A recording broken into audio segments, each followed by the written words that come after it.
après visionnage, je voulais parler de l'interview de Tucker Carlson concernant Vladimir Poutine. Je l'ai regardé, je l'ai analysé. Alors, je vais déjà battre en brèche plusieurs éléments. Oui, il y a un peu de propagande. Oui, il n'y a pas de souci. Les mecs, ils lui ont servi, on lui sert la soupe. Mais bon, vu le nombre de fois on lui a craché à la gueule, on peut bien lui servir la soupe une fois. Et puis de deux. Parce que quand il y a des interviews de Biden, on ne parle pas d'Hunter Biden, son fils, qu'on ne parle pas de ses problèmes de santé, que l'on ne parle pas de ses échecs. Ne dites pas que c'est pas une interview de propagande. Quand on fait des interviews de Macron, qu'on ne parle pas de la vente d'Alstom, qu'on ne parle pas de son couple 14-39. 14-39 parce que lui avec 14, elle avait 39 quoi, ils sont mis ensemble. Hein? Bon. Et puis au fond, je trouve pas que c'est une interview de propagande. Hein. Il y a eu des questions notamment sur le journaliste enfermé. Voilà. Les sujets sont quand même un sujet chaud. Bon. Sur le fond, Vladimir Poutine a fait un long exposé historique. Alors, oui, peut-être que ça a été préparé en amont, mais tu peux pas sortir autant de data sans un minimum de culture historique. Les dates ont l'air d'être plutôt justes à la première vérification que j'ai faite en tant qu'historien. Bon, dans mes manuels, j'ai recherché un petit peu. Il n'y a pas l'air d'avoir de gros problèmes chronologiques. Et ça, c'est un vrai patriote. Tu aimes un pays, tu aimes son histoire, tu connais son histoire. Et cette histoire est là pour justifier pourquoi tu es là. Si t'es une merde, si t'es un cafard, tu n'es pas dans l'histoire. Tu es écrasé.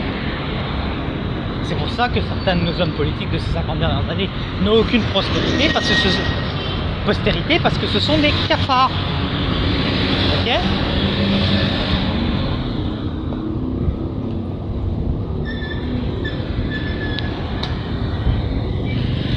Ce sont des cafards.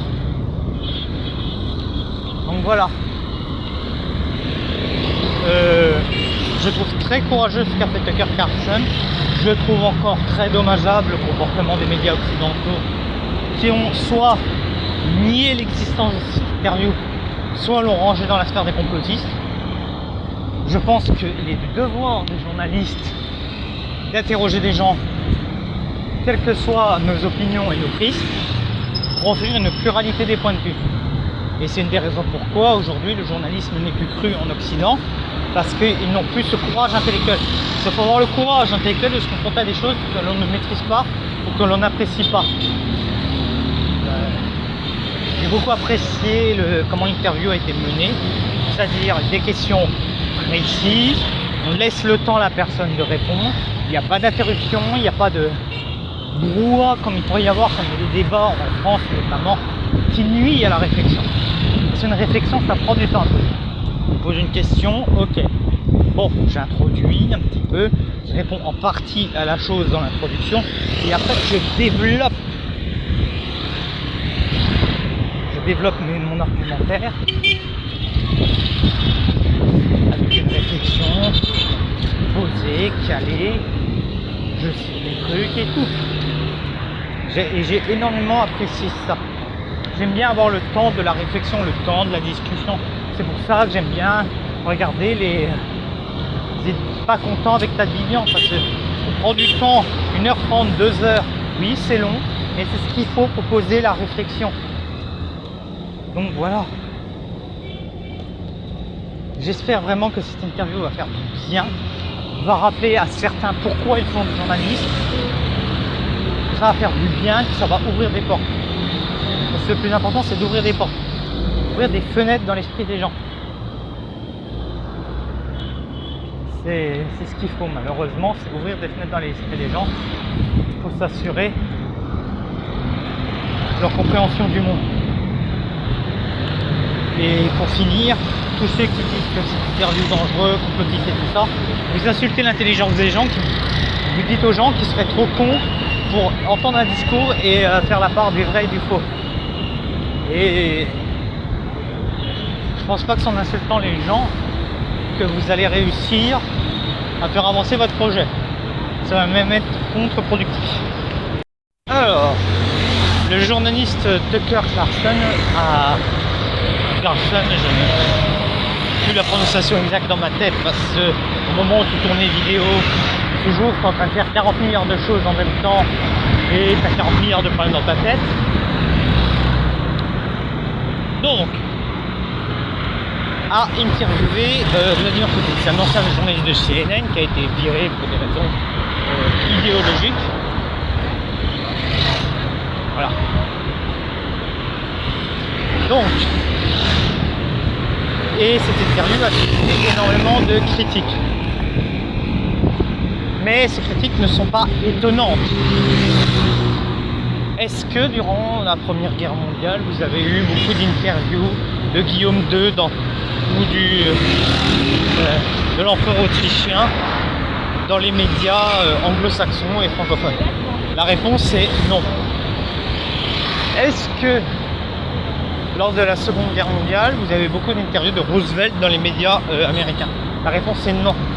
Vous devez savoir que l'Occident a déclaré la guerre à Poutine et que c'est une véritable guerre. Alors ouais, on se cache derrière le truc, non mais nous on fournit que des armes. Non, non, vous participez à cette guerre parce que vous l'armez déjà physiquement et idéologiquement. Donc voilà, pas s'étonner. Moi, pas étonné mais très choqué, c'est la réaction de l'Union Européenne qui prévoit de donner des sanctions et d'interdire l'entrée de l'espace Schengen à ce journaliste, c'est l'interviewer Poutine. Encore une fois, l'Union Européenne se démarque par son zèle. Un journaliste a interviewé un chef d'État. Il n'a pas interviewé un chef terroriste, il a interviewé un chef d'État. Et encore une fois, l'Union Européenne passe pour ce qu'elle est, c'est-à-dire une dictature de la monopensée.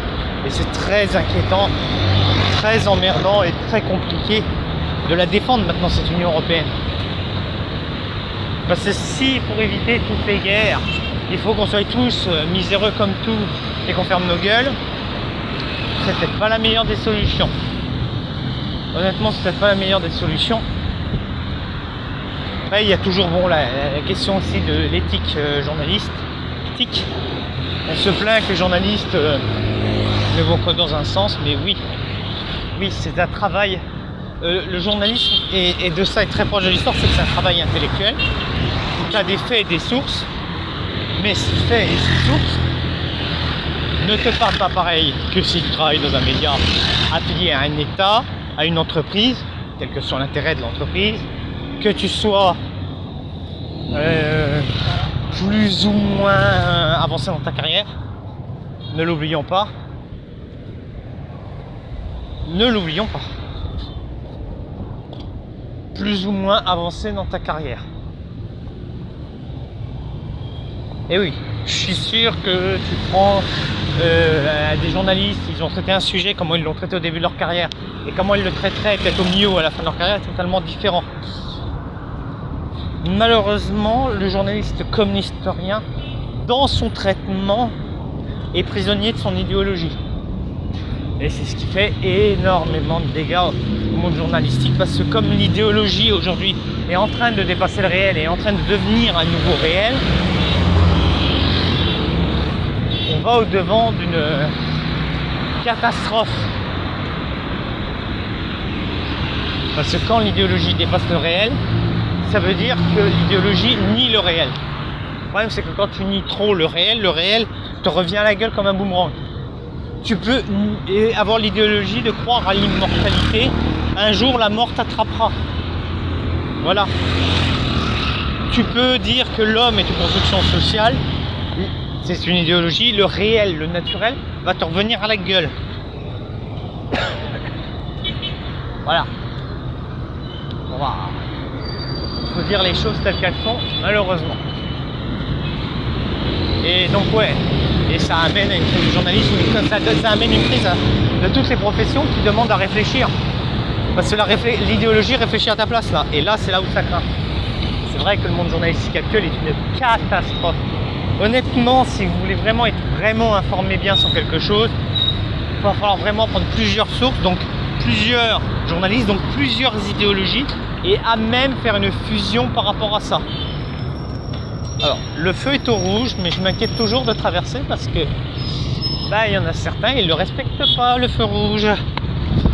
Donc voilà, toujours ce travail de croiser les sources et d'être curieux. Soyez curieux et lisez énormément. C'est le meilleur moyen de rester informé, de ne pas se laisser intoxiquer.